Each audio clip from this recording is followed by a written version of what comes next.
Itanong mo kay Soriano. Ang una ko pong tanong, tatanong ko lang ho kung ano. Tatanong ko lang ho. Ang katanungan po ay ganito. Tanong ko lang po sana kung How do you know if you're rightly dividing the word of truth or not? Biblia ang sasagot. Itanong mo kay Soriano. Magandang gabi ho, Ginoong Soriano. Ang sabi po sa Biblia, there is a time to be silent and there is a time to speak.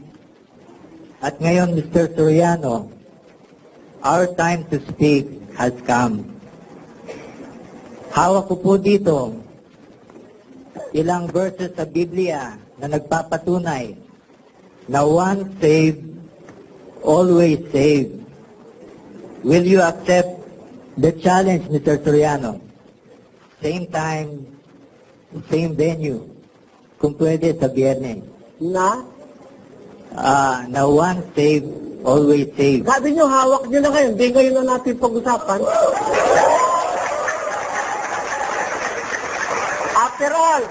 After all, we have all the time, 2 hours pa po ito. I can spend the whole evening with you. It will be pleasing to you. Kung i-cite ko yung verses, Mr. Soriano, baka mabitin lang tayo. Hindi naman ako papayag, Mr. Blanco, na yung buong 4 na oras ko'y ubusin nyo. Because I am not serving only your interest. I'm also serving the interest of the general public.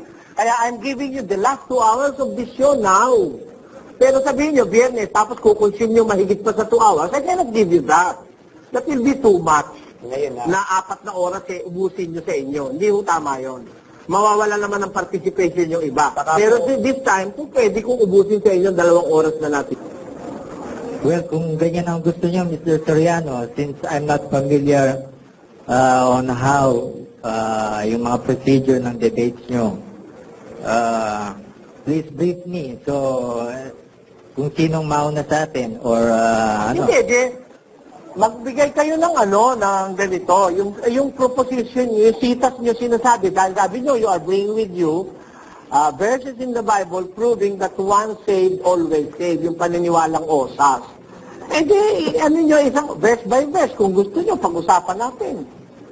Hindi naman mahirap yun eh. Hindi naman tayo magdidiskusyon ng formal na diskusyon, kundi para sharing ito, sharing. Kasi, Mr. Soriano, patawarin niyo ako kung magsalita ako ng masakit because masasakit din yung sinalita niyo last week. So, Kanino? Last week? last Tuesday, Kanino masakit sinalita? sa mga born-again believers. I did not mention you. I'm speaking of in general terms. Kaya, hindi kayo espesipikado sinasabi ko. Actually, I do not know you. Mr. Soriano, kasama na po ako ron. Ay, nasa sa inyo yun. Kung isinasama niyo yung sarili niyo. Dahil yung sinasabi ko, if you think it is libelous o masakit, pwede niyo ako ihabla. Pero ako, nasasabi ko, general ang aking pagsasalita. I'm not speaking to any particular group. I am speaking to all the viewers of this television show. Kaya, umpisahan na natin. Sayang ang oras eh. Umpisahan na natin yung mga verses. Bueno, Mr. Soriano,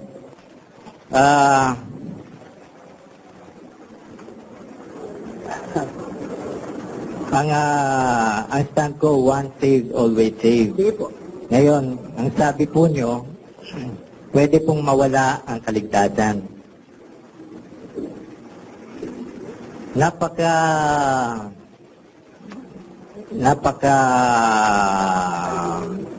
Napakahirap na i-accept yung Mr. Soriano.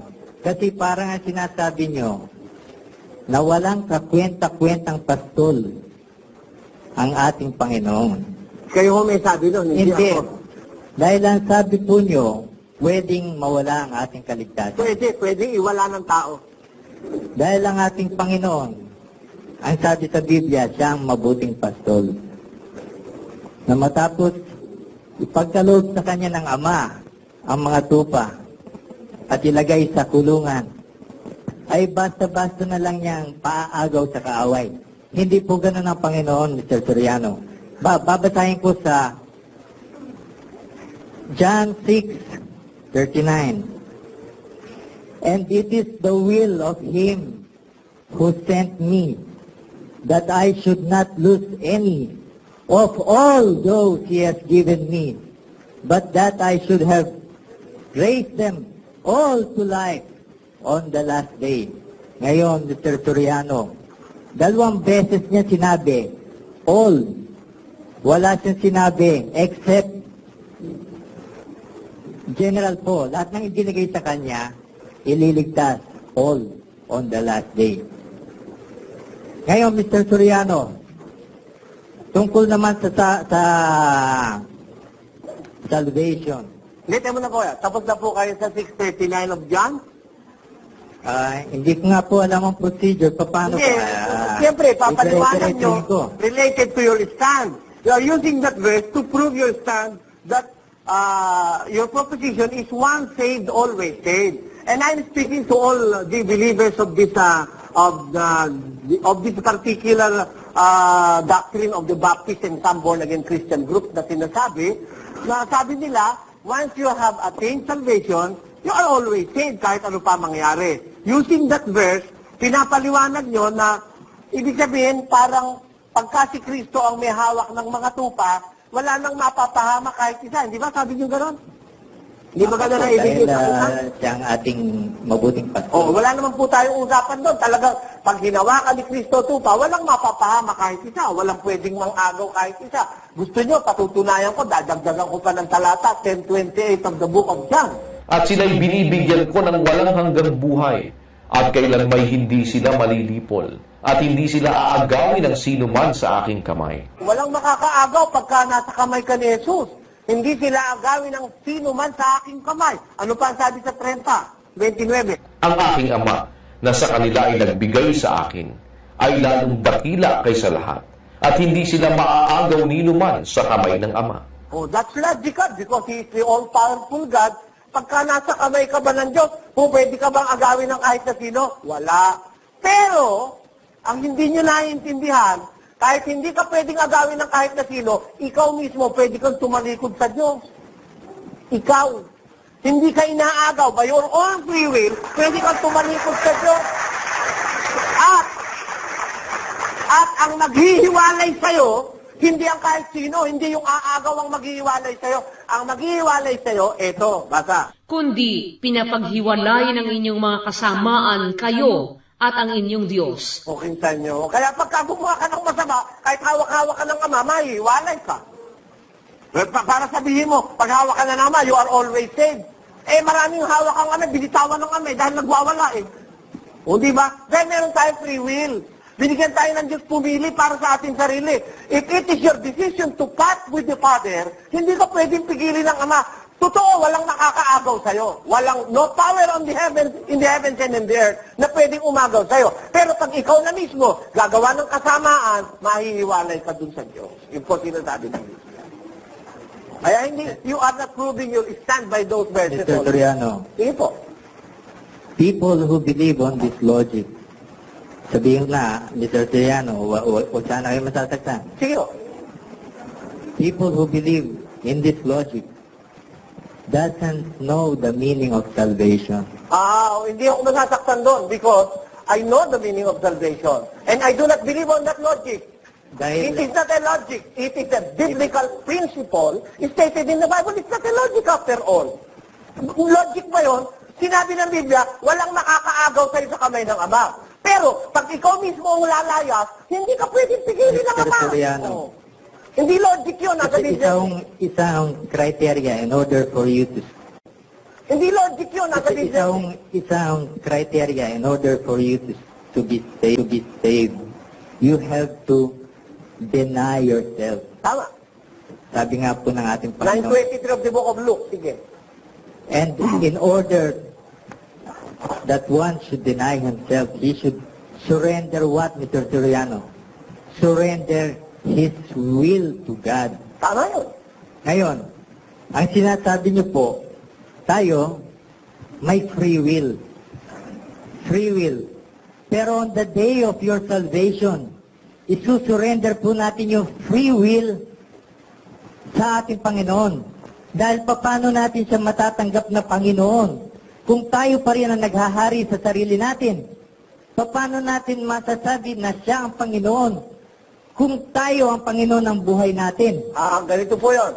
Tatanong nyo, paano masasabing Panginoon kung siya ang Panginoon? Ang Panginoon natin, susundin natin. Si Kristo yun, ano? Ang Ama, Panginoon din. Pero, hindi ko mo sumunod ka kay Kristo, nawawala na ang free will mo. Hindi po totoo yun. Galatia, pakinggan niyo. Pakinggan niyo sa Galatia. Kayo'y tinawag sa kalayaan. Sapagkat kayo, mga kapatid, ay tinawag sa kalayaan. Huwag lamang gamitin ang inyong kalayaan upang magbigay kadahilanan sa laman. Nakita niyo, upang masunod ang mga kahalayan noon. Tinawag kayo sa kalayaan. Meron tayong freedom. Kahit na tayo nasa Diyos na, may freedom pa rin tayo. Kaya lang, ang advice ni St. Paul, huwag nyo lang gagamitin yung kalayaan nyo para masunod yung kahalayan ng laman. Therefore, even if you are under the Lordship of Jesus Christ, you are free to use that freedom para sundin ang lust of your flesh na maghihiwalay sa'yo pagka ginamit mo yon. Kaya meron pa rin siyang paalaala. Logic ba yun? Biblical principle yun. Minister Soriano. Sige po. Ang sabi po dito sa Biblia, I'm quoting mga paraphrase kasi ang Biblia ko po ay Magandang Balita Biblia. I'm sorry. Pero, sige po. pwede nyo i-check sa sariling Biblia nyo. Sige po. Ito ang mga verses na kahit tayo ay magkasala, ligtas pa rin tayo. Ganun ba? Sige po, basahin natin ang verse. Sa 2 Timothy 2:13, if we are not faithful, he remains faithful because he cannot be false to himself. Ito pa, Mr. Soriano. Wala, bago natin iwan yun, let us clarify the verse. Hindi. Tatlong magkakadikit ho ito eh. Sige. Maganda na yung Bigyan ko kayo.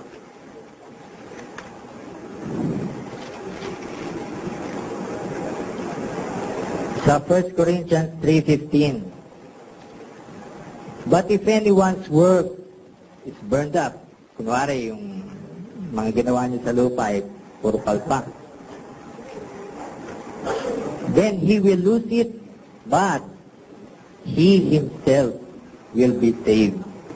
Sa 1 Corinthians 3:15. Ngayon, dito po sa sa Ephesians, meron po nakasulat na guarantee. Ewan ko lang kung meron pong salitang guarantee sa Biblia nyo. Ito po ang guarantee. Sa Ephesians 4:30. For the Spirit is God's mark of ownership to you, a guarantee that the day will come when God will set you free. Ayun po, salitang guarantee. Ephesians 4:30. Kaya yung pong mga ligtas, may guarantee, Mr. Soriano, by His Holy Spirit. Ngayon, tanungin nyo, ikaw ba, nasa iyo ang Holy Spirit? Hindi ko kayo tatanungin. I want to clarify the verses that you use because you are using them in vain. You are misguided, you are misled. I don't know what spirit is guiding you, but certainly, I am sure that you are misguided by that spirit that is guiding you. Pakinggan nyo, ha? You cited 2 Timothy chapter 2, verse 13. You use chapter 2, verse 13. Let us read it in the No, Mr. Soriano. Isa-isayin natin. 2 Timothy. Nga. Basahin natin yung binasa niyo. Kung tayo'y hindi mga tapat, siya'y nananatiling tapat sapagkat hindi makapagkakaila sa kanyang sarili. Kung tayo ang wika hindi mga tapat, siya nananatili siyang tapat. Ano ibig sabihin? Kahit magkasala ka, ligtas ka pa rin. Itaas mo sa 12. Kung tayo'y magtiis, ay magaghahari naman tayong kasama niya. Kung ating ikaila siya, ay ikakaila naman niya tayo. Kita nyo, nagbabasa kayo, hindi nyo binabasa ang buo eh.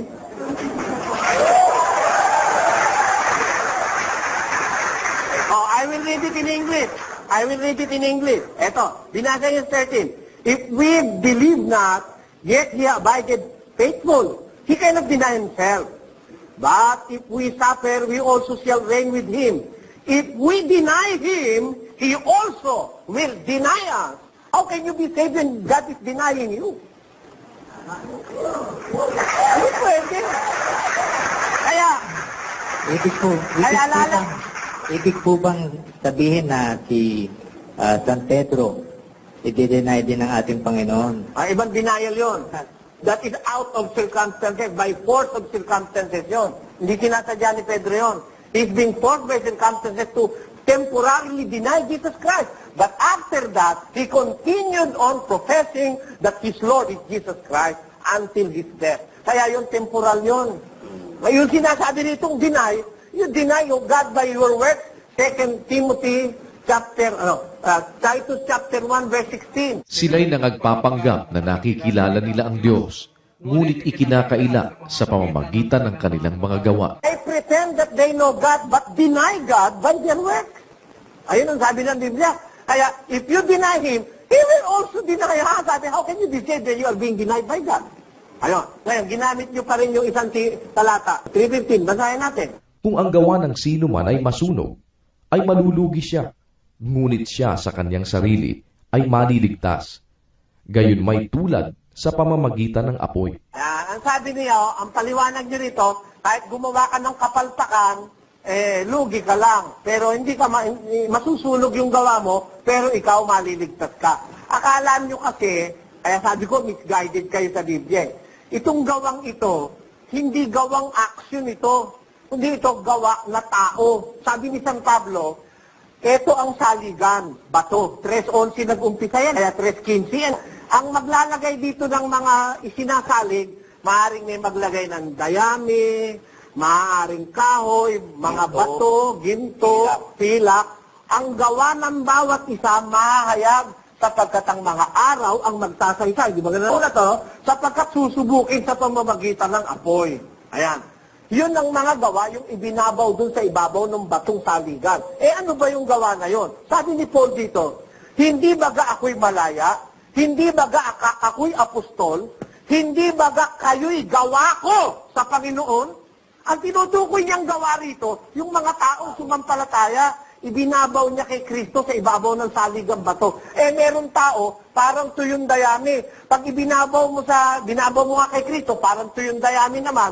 Pagdating nung pagsubok nung apoy, sunog agad siya, wala na. Meron namang kahoy, nasusunog din. Pero merong pilak at saka ginto, na habang sinusunog mo ng sinusunog, lalo namang napupuro.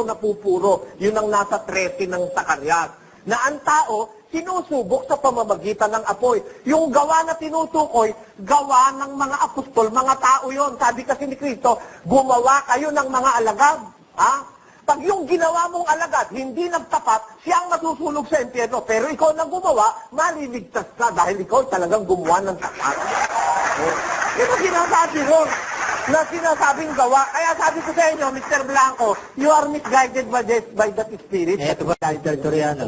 Yung Epeso pa. Pero pa kayo sinabi sa Epeso, pakinggan. At huwag ninyong pighatiin ang Espiritu Santo ng Diyos, na sa Kanya kayo'y tinatakan hanggang sa kaarawan ng pagkatubos. I will read it in English.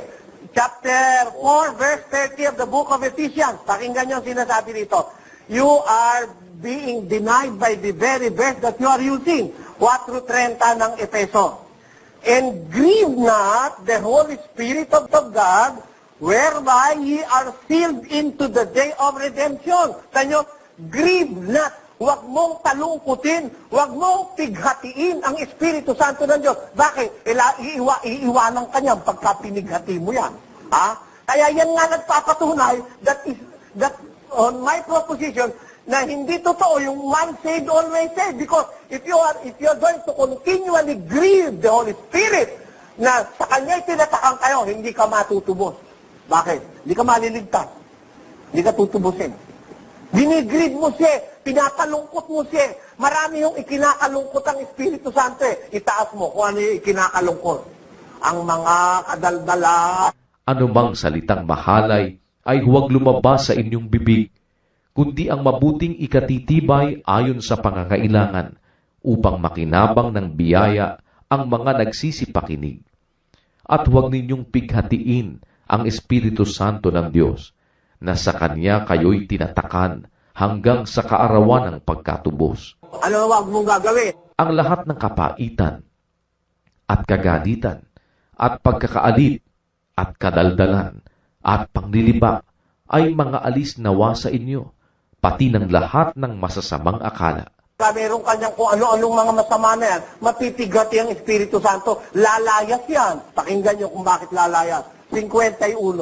Likhaan mo ako ng isang malinis na puso, O Diyos, at magbago ka ng isang matuwid na espiritu sa loob ko.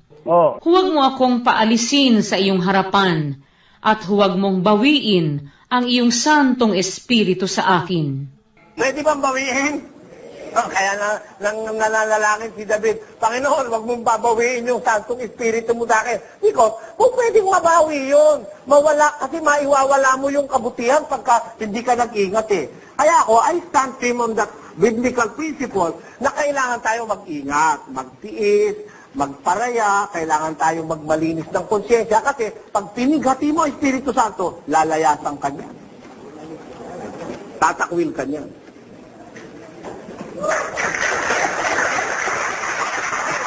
Sa Hebrews, Mr. Soriano, how do you explain sa Hebrews 13:5, 13:5, Hebrews. ang sabi po dito, I will never leave you nor forsake you. Wala po ditong if. Wala rin po ditong expiration date. Hindi gaya nung binigay niya kay sa mga apostol, Mateo 28:20. I shall be with you until the end of the age. Tama po yun. Meron ng expiration. Pero dito, Mr. Soriano, Hebrews 13:15, wala pong expiration date at wala rin pong kondisyones. Basahin po natin. Hindi po, Mr. Soriano. Kung susundin niyo yung logic po nito, at sasabihin natin na hindi tayo iiwan ng Diyos, at mawawala po sa atin yung kaligtasan, mapupunta tayo sa impyerno. Ibig nyo ba sabihin, kakalad ka rin natin, pati ang Panginoon sa impyerno? Dahil malinaw po dito, Mr. Soriano, I will never leave you, nor forsake you. Wala pong if, wala pong expiration. Hindi po kagaya ng binigay sa apostol. Tapos na po kayo. Ito po. Tama po yung verse na sinasabi nyo. It is a promise of the Almighty God, I will never leave you, nor will I forsake you.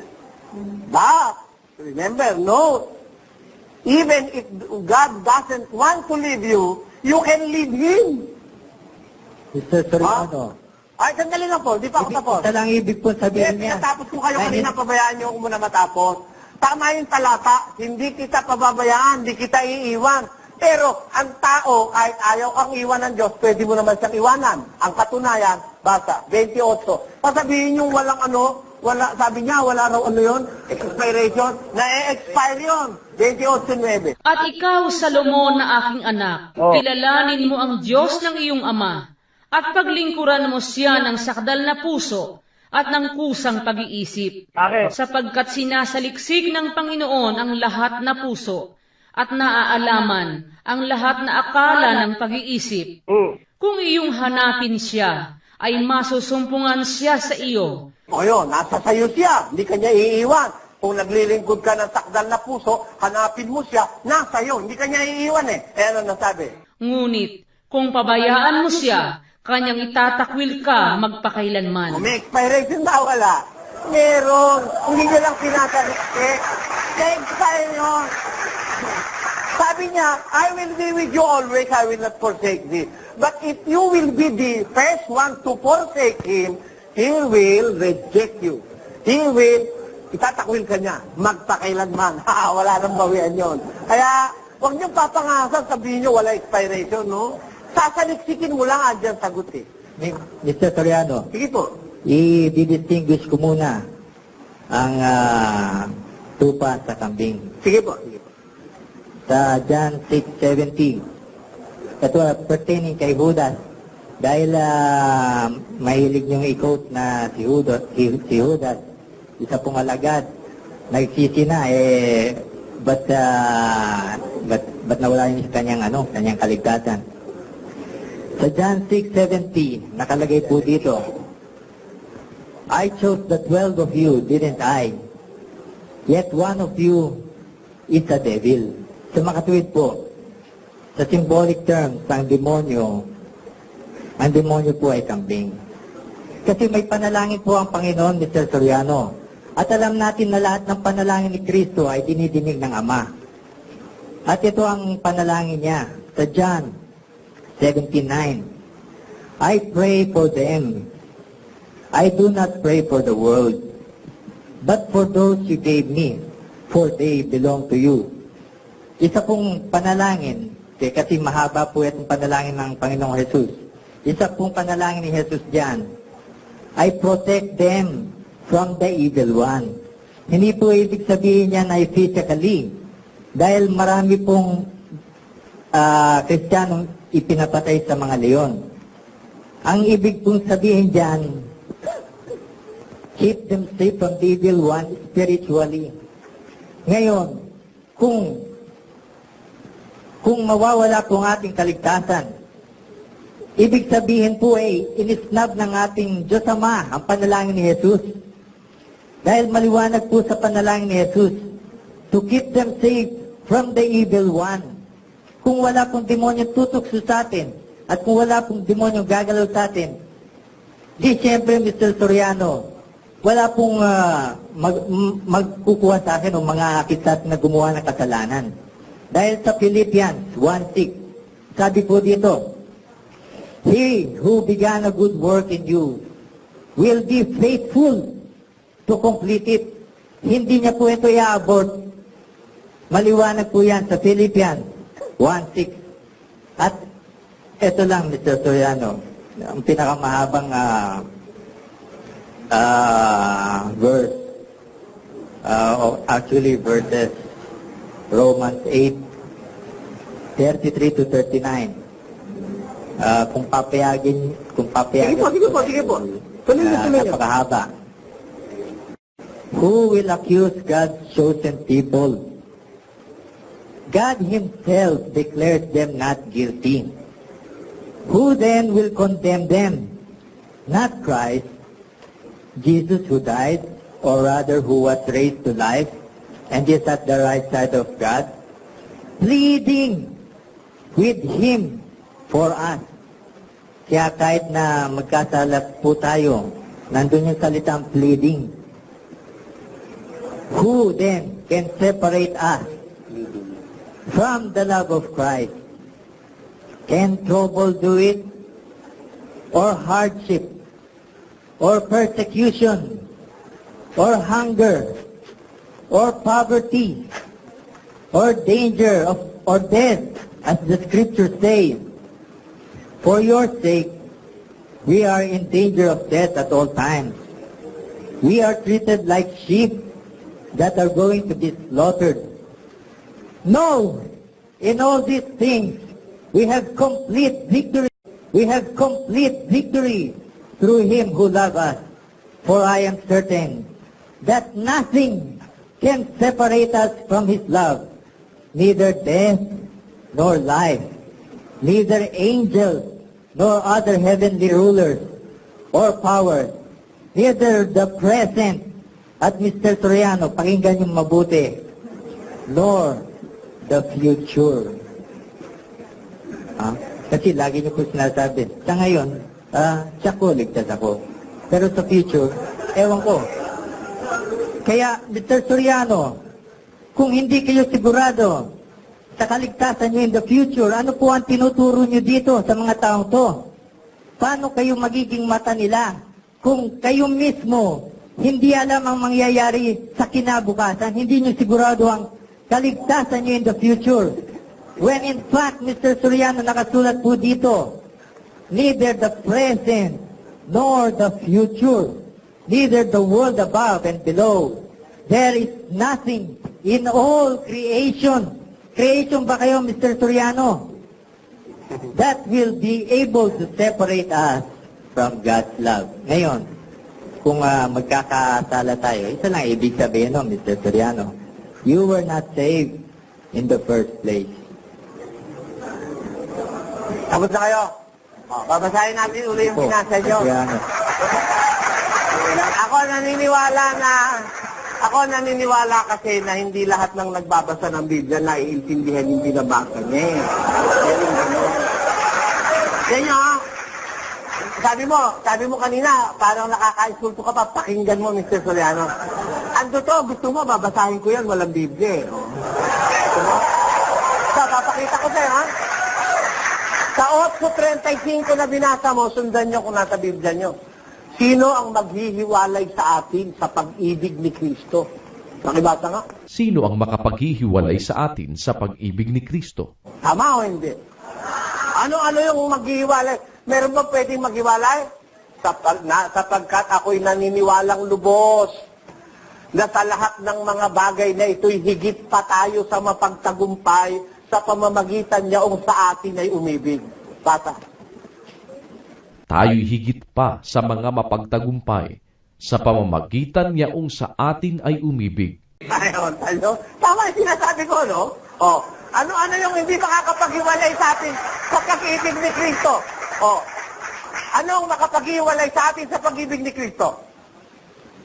Naniniwala ko, kahit ang kamatayan, kahit ang buhay, kahit ang mga anghel, kahit ang mga ibang nilalang, kahit ang mga kapangyarihan, kahit ang kababaan, kahit ang kataasan, kahit ang mga bagay sa kasalukuyan, kahit ang mga bagay sa darating, ay hindi makapaghihiwalay sa atin sa pag-ibig ng Diyos na kay Kristo Jesus na Panginoon natin. Basta.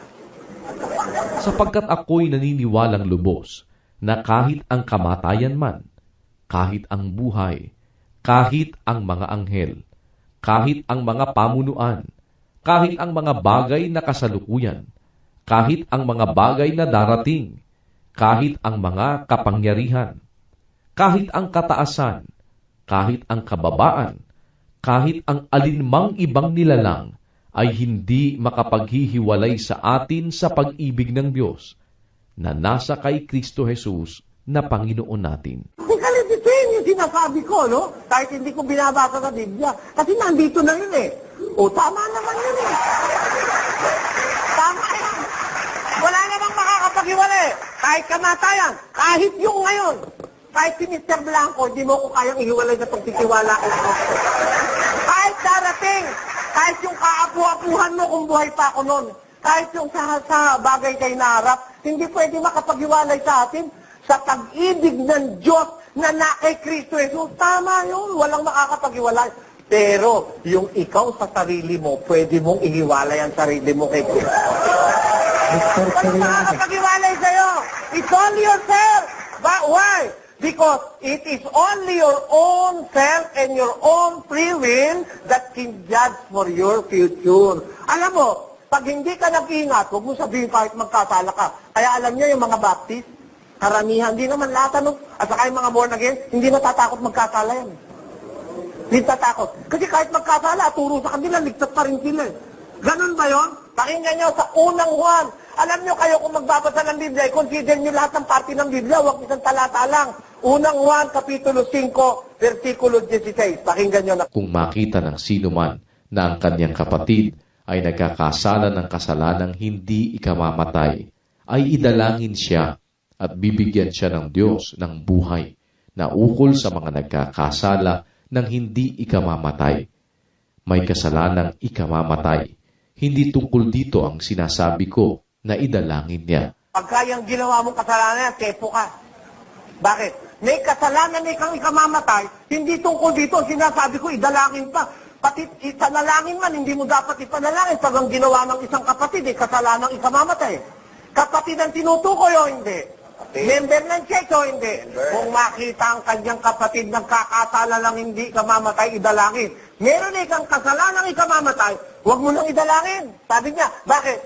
Ang kasalanan ikamamatay na, wala nang kaligtasan yun. You have lost your salvation. If you're going to sin, a sin which is worthy of death.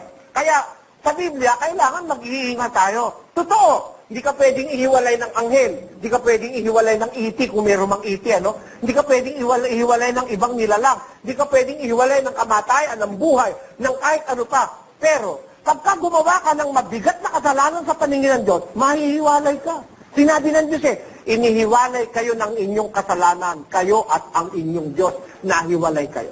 Ang katunayan, 4 ng Efeso, na inihiwalay talaga ng kasalanan ng tao. Basa, sa versikulo 18. Na sa kadiliman ng kanilang pag-iisip ay nangahiwalay sa buhay ng Diyos. Nahiwalay o hindi? Pag sinabing nahiwalay, dati bang nasa Diyos? Dati. Nasave ba? Nasave? Nasave dahil nasa Diyos Pero, nung nasa Diyos na umabuso, kasi ang paniwala, pareho sila ni Mr. Blanco kahit anong gawin, ligtas ka. Nahiwalay tuloy. Yun ang masama. Pag inabuso mo, ay kaya dito sa Biblia, pulong-pulo ng warning Tingnan niyo si San Pablo, apostol na yan, gumagawa ng milagro. Kaming dalawa ni Mr. Blanco, wala sa kaligtingan ni San Pablo. Pero ano sabi ni Pablo? 9:27 ng Corinto. Basa.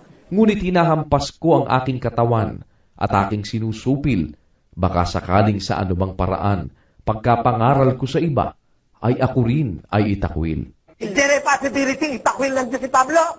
Meron. Kaya sabi niya, hinahampas ko katawan ko, sinusupil ko aking sarili, baka pagkapangaral ko sa iba, ako rin ay itakwil. Itatakwil o hindi? Itatakwil, kaya nga natatakot siyang gumawa ng masama Yun. Ganun ang pag-aaral ng Biblia. Kasi itong mga once save, always save na to, lahat ng klaseng kriminalidad magagawa nitong mga ito. Alam nyo, total wala na silang inaalala, ligtas na rin lang sila kahit ano pa gawin nila. Yun ang nakausap ko sa Angeles, si Tuapon. Kahit daw mangalunja ka pa ng 7 beses, kahit daw pumatay ka pa, kahit ano pa raw gawin mo, basta save ka na, tinanggap niya Jesus, ligtas ka na. Kademonyo ang paniniwala yan. Napakawalang yung paniniwala. Mawawalang ka ng ingat yan Ay, naku. Kaya yung binasa mong mga talata, kapatid, huwag mo sabihin sa akin, pakinggan ko. Kasi kahit hindi mo pa binasa, baka hindi ka pa tao, alam ko na yun Hindi ba? Pero, alam ko kapatid, na yung mga talata sa Biblia, may kasukasuan niya, may kasunod niyan. Huwag kang masyadong self-conceited. Mismo apostol na nagsabi, mag-ingat kayo, baka maiwala ninyo ang aming pinagpagalan. Maiwawala talaga, bagayin natin. Mag-ingat kayo sa inyong sarili, upang huwag ninyong iwala ang mga bagay na aming pinagpagalan. Baka pagal ng pagal ang mga alagad, turo ng turo, baka maiwala mo yung pinagpagalan nila. Saan ba sila nagpagal? Sa tinapay na para sa buhay, di ba? Sabi ni Jesus magpagal kayo alang-alang sa pagkain, hindi napapani. Sa kaligtasan yun. Baka maiwala di ka yung aming pinagpagalan, sabi ni San Juan. Kaya yun ang aming paniwala. Hindi ka masyadong dapat self-conceited. Although your assurance of salvation is assured by Christ because of His sacrifices, pero pag inabuso mo, itatakwil ka ng Diyos. Yun ang nakasulat sa Biblia. Mr. Soriano, Sige po. kaya ko po sinabi na makinig kayo, hindi po dahil nang insulto ko. Dahil alam ko pong mawawala kayo dito sa present, nor the future, neither the world above and below. There is nothing in all creation. Kayo po ba, Mr. Soriano, creation ba kayo? Oo, siyempre. Paano nyo masasabi na ikaw ang mag-ano sa sarili mo, ikaw magpapahamay sa Hindi sarili ako may mo? sabi noon, ang may sabi noong Biblia. Mr. Soriano, Nothing ito nga, in all nakalagay dito. creation. Remember? Nothing in all creation. Tama yun. Kasama na tayong Who is dalawa it doon, speaking? Mr. Who is it Soriano. speaking? After all, who is it speaking in the second verse? Is it not Saint Paul? Tama po. Tama. And he is speaking to Christians, is that true? Di ba? To the Christians in Rome, tama hindi? Tama po. Oo. Sabi niya sa mga Christians in Rome, walang makakapaghiwalay sa atin kay Kristo. Kahit kamatayan, kahit buhay, kahit anghel, kahit yung mga ibang nilalang, kahit nothing in all creation. Hindi tayo pwedeng hiwalay. Tama yun I accept that as a biblical verse. Tama yun. Ang mali yung pagkaintindi mo, Mr. Blanco. Mr. Soriano, ito pa, isa. Tama yun na walang makakapaghiwalay sa'yo. Pero ikaw mismo, by your own free will, pwede kang mahiwalay sa Diyos. Ito pang isa, Mr. Soriano, yung salitang pleading. Who was raised to life and is at the right side of God pleading. Remember, Mr. Soriano, nung nagkasala si Judas, hindi nag-plead si Jesus. Why? Because he is not a sheep. Dahil nga kambing po siya eh. Sabi nga po dun sa Biblia, devil. Ngayon, tungkol naman kay Pedro, ganito ang sinabi niya kay Pedro.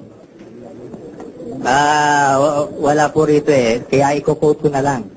Simon, Simon, yung demonyo sa impyerno, gusto kang agawin to sift you like wheat. Pero nanalangin ako sa iyo, Pedro, na tumibay ang iyong pananampalataya. Matapos na ikaw ay magkasala, ay babangon ka muli at pagtitibayin ng ating mga kapatid. Ayun po ang difference doon, Mr. Soriano. Kaya yung sinasabi niyong nagkakasala pa, sinasabi ko na nga, Mr. Soriano, they were not saved in the first place. Dahil kung ikaw ay nagkaroon ng enkwentro between the living God, knowing His power, knowing yung miracles, being a witness, tapos tatalikuran mo ang Diyos ganun-ganon. Napakahirap yon for a Christian, Mr. Soriano. Napakahirap. Dahil you have encountered yung kapangyarihan niya. Anong verse yan sinasabi mo na yan? Haka-haka mo na lang yung kapatid. Yung akin, hindi haka-haka eh. Si Hindi Solomon, nga, Mr. Soriano. si Solomon, nakita niyan 2 beses ang Panginoon. Close encounter, ha? Nakita niya. Pakinggan mo. At ang Panginooy nagalit kay Salomon dahil sa ang kanyang puso ay humiwalay sa Panginoon, sa Diyos ng Israel, na napakita sa kanyang makalawa. Twice na nagpakita sa kanya, pero humiwalay si Solomon. Kaya nagalit ang Diyos eh. May possibility ba ng paghiwalay o wala? Pag sasabihin mo, mahirap. Mahirap ba eh? Naka-record Pero sa Biblia. Mr. Soriano. Kasi ang sa'yo, hirap sa'yo kapatid. Yung iyo, ano lang yun? Ano yun? Naligtas po si Your own Solomon, Mr. thinking mo Soriano. lang, yung own thinking lang wala sa Biblia. Naligtas po si Solomon. Ha? Ano po? Naligtas po si Solomon. Saan sa Biblia naligtas niya? Wala po rito sa... Saan nga sa Biblia? Saan verse? Mapapahiya ka diyan kapatid pag sinabi mo naligtas sa Solomon, nagalit nga ang Diyos kay Solomon, humiwalay siya. Doon po sa Queen of Sheba. Dahil pinost po ni Jesus yung... Babasahin ko sa'yo, babasahin ko. Baka ako ito yung sinasabi mo. Sa Queen of Sheba sa Matthew. Tignan natin kung naligtas niya si Solomon. Magbabangon sa paghuhukom ang reyna ng tibugan na kasama ng lahing ito, at ito'y hahatulan, sapagkat siya'y nanggaling sa mga wakas ng lupa upang pakinggan ang karunungan ni Salomon. At narito, dito'y may isang lalong dakila kaysa kay Solomon. Kita mo, maligtas ba si Solomon dyan? Mr. Soriano, sino ang pinakinggan ng Queen of Sheba? Si Solomon.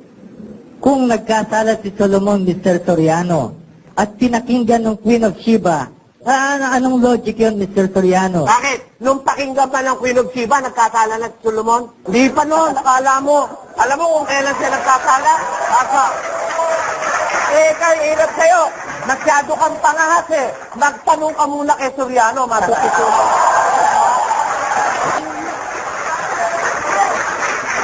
Mr. Soriano. Pakinggan mo lang, kapatid, kung kailan nagkasala si Solomon. Sapagkat nangyari, nang si Salomon ay matanda na, iniligaw ng kanyang mga asawa ang kanyang puso sa ibang mga Diyos. Kita mo, di pa naman matanda si Solomon nung puntahan ng Queen of Sheba, no? Kaya pakinggan man siya ng Queen of Sheba noon. Alright, because he's a preacher sent of God. Nangangaral ng Diyos si Solomon. Pero nung matanda na si Solomon, na malapit ng maulyanin ng walang hiya. Ano na, iniligaw ng kanyang mga asawa, ang kanyang puso sa ibang mga Diyos. Kaya siya'y nahiwalay sa Diyos, nagalit ang Diyos sa kanya. Doon lang, talo ka na doon sa proposition mong once saved, always saved. Mr. Soriano. Sige. Kung may papakitang verse Sige, pakita mo kapatid. na kahit magkasala, ay sa Diyos pa rin tayo. Oo. Conforme sa kasalanan. Pagka ang kasalanan gagawin mo, hindi ma-intentional, ano? naabunga lang ng kahinaan, kabiglaan, kamangmangan, pinatatawad ng Diyos yan. That's why Jesus Christ is pleading for us because of our sins that were not intentionally done. Pero, pag sinadya mo kasalanan, miski si Kristo hindi naman nanalangin sa Diyos, ayaw na, bata. Sapagkat kung ating sinasadya ang pagkakasala, pagkatapos na ating matanggap ang pagkakilala sa katotohanan, ay wala ng haing natitira pa tungkol sa mga kasalanan, kundi isang kakilakilabot na paghihintay sa paghuhukom at isang kabangisan ng apoy na lalamon sa mga kaaway. Ay, Pierno, punta mo, pagkakasalanan mo, hindi sinasadya mo. Paano ba? Mabubura mo ba ito? Can you erase all these verses in the Bible? Pagka sinasadya mo kasalanan, apoy ang pupuntahan mo. Sabog mo naman sabihin sa langit na karinon. Puso di kumpiyansa ang ginagawa mo sa Diyos niyan. Ako man ang Diyos, magagalit ako sa'yo. Bakit? Ha? Sandali na po. Sabi lang ko, upo muna kayo. We will have to have our gap for the meantime. Babalik po kami pagkaraan ng ilang pala. Itanong mo kay Soriano. Ang una ko pong tanong, tatanong ko lang ho kung ano. Okay, tatanong ko lang ho. Ang katanungan po'y ganito. Tanong ko lang po sa anak ko. How do you know if you're rightly dividing the word of truth or not? Biblia ang sasagot. Itanong mo kay Soriano. Balik po tayo ngayong gabi, mga kababayan. Pero meron po ako ibabalita sa inyo, nakakalungkot kong sabihin, lang mag-gap tayo, ako po yung nag-CR. Pagbalik ko, wala na si Mr. Blanco rito sa studio. Ano ba nangyari, kapatid Dani? Nagmamadali po siyang umalis na hindi na siya nakapagpaalam dito sa ating mga audience dito. Basta, Ang sabi niya, uuwi na raw. Nakita niyo naman po yung mga audience dito, nakita niyo naman lumabas ako, di ba, pagka-gap. Hindi ko na siya dinatnan dito sa loob. Nagpaalam daw din na gagabihin siya. Akala ko kulang sa kanya yung 2 hours eh. Akala ko kulang sa kanya eh. Kalayaan naman niya yun. Pero hindi naman niya siya pinitik dito, mga kapatid, ano? Hindi ko kaya. Gusto ko po sana yung mga magtatanong, sumaksi kayo na talagang hindi natin inano si Mr. Blanc. Ewan natin. Yun na lang ho magtatanong, I'm just asking for a little help na. Yung mga magtatanong, pakisabi niyo na lang na sa audience na talagang hindi natin siya sinaktan o ano kundi talagang kusa siyang umalis, nagpaalam.